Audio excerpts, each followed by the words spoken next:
डाबर पतंजलि के शहद का हुआ टेस्ट। जांच में हुआ CSE बड़ा खुलासा। शहद पहुंचा रहा आपकी सेहत को नुकसान।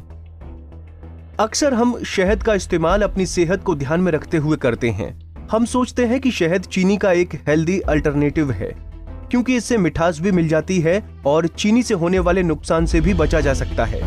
लेकिन आपको जानकर हैरानी होगी कि जिस शहद को आप लाभकारी समझकर खा रहे हैं, CSE की रिपोर्ट के अनुसार वो असल में आपकी सेहत के लिए बेहद ही नुकसानदायक है, क्योंकि वो शहद शुद्ध नहीं बल्कि मिलावटी है और ये मिलावट कोल्ड ड्रिंक से भी ज्यादा नुकसानदायक है। इस वीडियो में आपको बताएंगे कि किस कंपनी का शहद आपकी सेहत के लिए नुकसानदायक नहीं है। 13 में से केवल 3 शहद हुए परीक्षण में पास।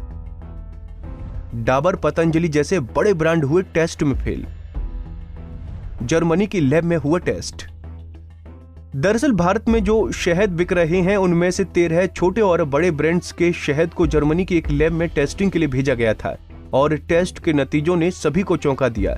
जर्मनी भेजे गए इन 13 में से सिर्फ 3 ब्रांड के सैंपल ही इस टेस्ट में पास हुए हैं, यानी कि 10 ब्रांड का शहद मिलावटी था।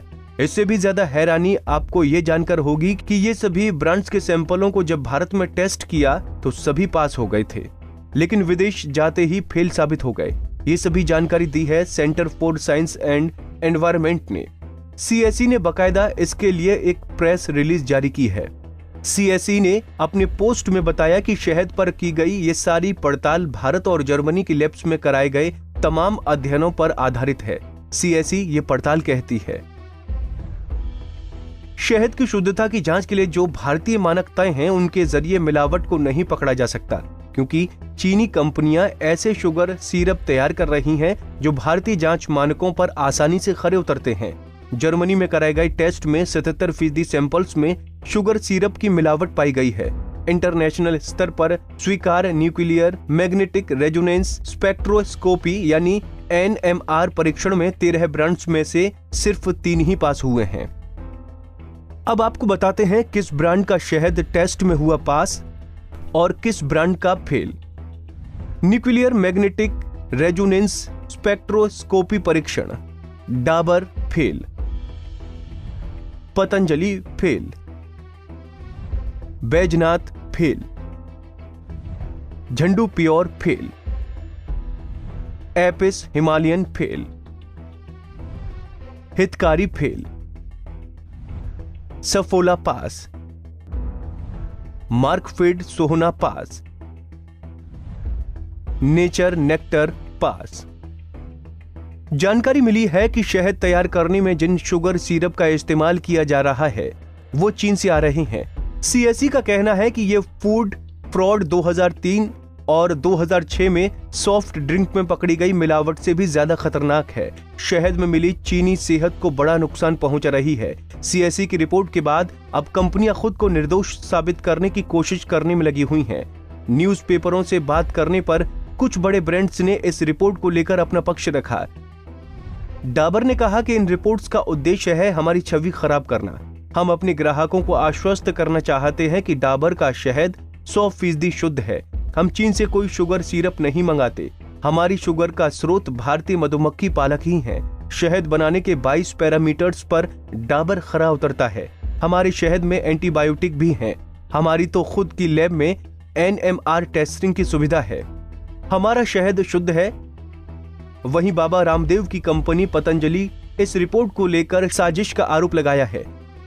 पतंजलि का कहना है कि यह भारतीय ब्रांड्स की छवि को खराब करने की साजिश है। साथ ही जर्मन टेक्नोलॉजी और वहां की मशीनों को प्रमोट करना एक तरीका है जिनका इस्तेमाल करने पर करोड़ों रुपए खर्च बढ़ेगा। इमामी समूह जो झंडू ब्रांड का मालिक है, उसका कहना है कि वो इस मामले में FSSAI द्वारा तय किए गए सभी नियमों का पालन करते हैं। इमामी के प्रवक्ता ने कहा कि इमामी एक जिम्मेदार संगठन है और इसका झंडू शुद्ध शहद भारत सरकार और उसकी ऑथराइज्ड इकाई जैसे FSSAI द्वारा तय किए गए गुणवत्ता के सभी नियमों और मापदंडों का पालन करता है। वहीं food safety and standards authority of India यानी FSSAI के CEO अरुण सिंघल का कहना है कि NMR टेक्नोलॉजी से टेस्ट कराना तो काफी महंगा पड़ता है, लेकिन अथॉरिटी की कोशिश होगी कि तरीकों में सुधार करके ये इंश्योर किया जाए कि सिर्फ शुद्ध शहद ही मार्केट में पहुंचे।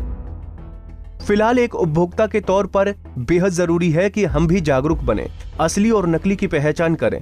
अधिकतर लोग कोरोना जैसी महामारी से लड़ने के लिए शहद का इस्तेमाल कर रहे हैं, लेकिन शुगर की मिलावट वाला शहद हमें बेहतर नहीं बना रहा है, बल्कि हमारी सेहत के लिए और ज्यादा नुकसानदायक है। तो अब जब भी आप बाजार में शहद खरीदें तो उससे पहले उसके बारे में पूरी जानकारी लें। हमसे जुड़े रहने के लिए हमारे YouTube चैनल को सब्सक्राइब करें और नई वीडियो की नोटिफिकेशन के लिए बेल आइकॉन को दबाएं। अगर आप ये वीडियो Facebook पर देख रहे हैं तो लाइक जरूर करें और ज्यादा से ज्यादा शेयर करें। धन्यवाद।